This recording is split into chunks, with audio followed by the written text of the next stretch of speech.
Hello everyone, सभी का welcome. सभी को श्री गणेश। आज मैं साड़ी लेके आई हूँ। बहुत ही प्यारी साड़ी है, कॉटन लिनन की साड़ी है ये। देखिए होल साड़ी कितनी प्यारी है। देखिए इसमें नीचे बॉर्डर दे रखा है।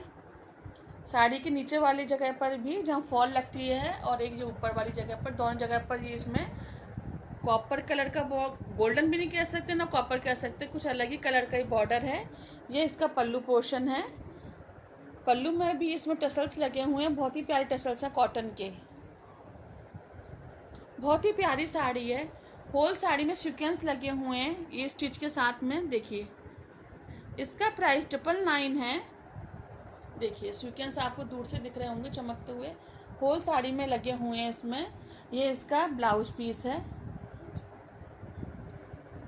बहुत ही सुंदर ब्लाउज पीस है। मेरे वीडियो को follow, like and share, subscribe कीजिए। Thank you.